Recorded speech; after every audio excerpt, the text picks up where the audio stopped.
پیارے بچوں، امید ہے آپ سب خیریت سے ہوں گے۔ جیسے کہ آپ کے علم میں ہے، ملکی حالات کے پیش نظر ایک دفعہ دوبارہ جو ہے وہ اسکول سے ہمیں چھٹیاں کر دی گئی ہیں، تو ہم جو ہے وہ اب اپنی پڑھائی تو خیر جاری رکھیں گے، تو اس کے لیے ہم پھر آن لائن کلاسز لینی پڑیں گی۔ تو ہمیں دعا کرنی چاہیے کہ اللہ تعالیٰ جو ہے وہ ہمارے ملک کے حالات ٹھیک کرے اور ہماری جو افواج ہیں ان کی مدد فرمائے اور دشمن کے شر سے ہمیں بچائے۔ تو اپنے سبق کی طرف بڑھتے ہیں۔ جو ہمارا آج کا سبق ہے وہ تو ہم نے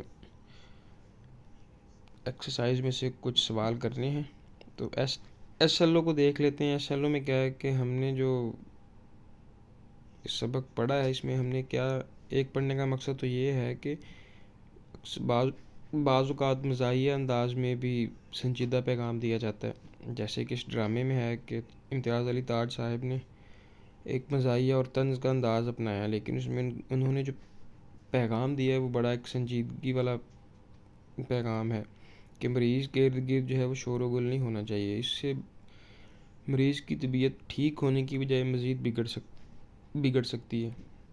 ٹھیک ہے، تو یہ ہمارا سبق پڑھنے کا جو ہے وہ مقصد تھا، اور یہ ہمارا آج کا ایس ایل او بھی ہے۔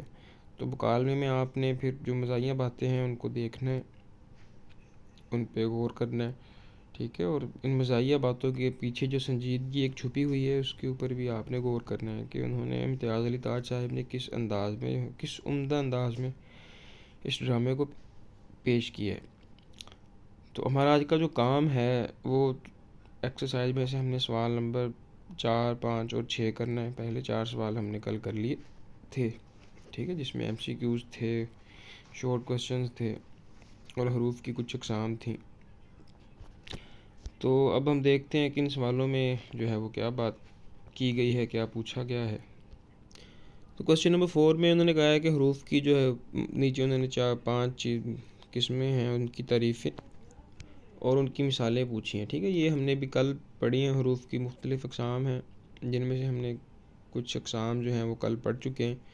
تو حروف استفہام، حروف تشبیہ، حروف شرط و جزا، حروف بیان اور حروف تردید، تو ان کو آپ لوگوں نے دیکھ لینا ہے، اور ان کی دو مثالیں جو ہیں وہ آپ لوگوں نے بیان کرنی ہیں۔ یہ کل کا ہمارا لیکچر ہے جو ہم نے کلاس میں پڑھا تھا، تو آج اس کی انہوں نے مشق دی ہوئی ہے کہ آپ نے جو پیچھے پڑھا ہے تو اس کو ذرا بیان کریں۔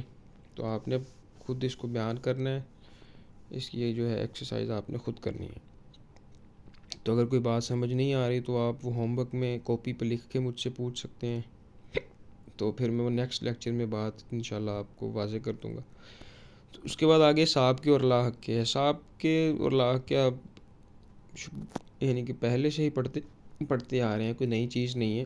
ساب کے کیا ہوتا ہے کہ ایسی علامت ہے جو یعنی کہ ایک نئی ترکیب کو بنانے کے لیے ہم لفظ کے شروع میں لگا دیتے ہیں، اور لاحق کے وہ علامت ہے جو ہم لفظ کے آخر میں لگا دیتے ہیں، ٹھیک ہے نا۔ جیسے انہوں نے مثالیں بھی دی ہوئی ہیں: خود غرض، خود شناس، خود مختار۔ اب اس میں جو سابقہ کیا ہے وہ خود ہے، تو انہوں نے غرض، شناس اور مختار کے شروع میں خود لگا کے ایک نئی ترکیب بنا دی ہے۔ لاحقے بھی اسی طرح ہیں، یہ لفظ کے آخر میں آئیں گے، جیسے خطرناک، دردناک، غمناک میں ناک کیا ہے؟ لاحق کا ہے، تو انہوں نے آخر میں جو یہ لاحقے لگا کے ایک نئی ترکیب بنا دیا۔ تو کوسچن نمبر 5 میں انہوں نے کچھ ہمیں سابقے دیے ہیں اور کچھ ہمیں لاحقے دیے ہیں کہ ان کو آپ نے 3 لفظ بنانے ہیں، ٹھیک ہے نا۔ بادب ہے، با نصیب ہے، باعزت کہہ سکتے ہیں آپ، ٹھیک ہے۔ اور اسی طرح لاحقوں میں ہے ستان، جیسے قبرستان، ہندوستان، پاکستان وغیرہ۔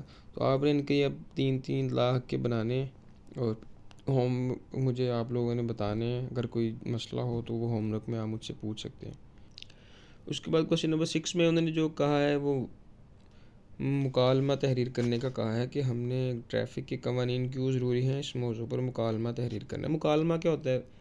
2 یا 2 سے زیادہ لوگوں کے درمیان جو گفتگو ہوتی ہے کسی بات پر، اس کو مکالمہ کہتے ہیں، ٹھیک ہے۔ تو انہوں نے 2 شاگردوں کے مابین یہ کہا ہے کہ استاد اور 2 شاگردوں کے درمیان ٹریفک کے قوانین کیوں ضروری ہیں، اس کے موضوع پر مکالمہ لکھنا ہے۔ تو آپ اس کے اوپر کوشش کریں، مکالمہ تحریر کریں، ٹھیک ہے نا. جیسے کلاس میں شروع کریں کہ شاگرد استاد سے پوچھتا ہے ٹریفک کے قوانین کے بارے میں کہ ٹریفک کے قوانین کیوں ضروری ہیں. ٹھیک ہے, اگر ٹریفک کے قوانین پر عمل نہیں کریں گے تو کیا نقصان ہوگا, اگر عمل کریں گے تو کیا فائدہ کیا ہوگا اس سے. ٹھیک ہے, اور یہ بات بھی اس میں کرنی ہے آپ نے کہ لوگ ٹریفک کے قوانین پر اگر عمل کرتے ہیں تو اچھی بات ہے, اگر نہیں کرتے تو کیوں نہیں کرتے.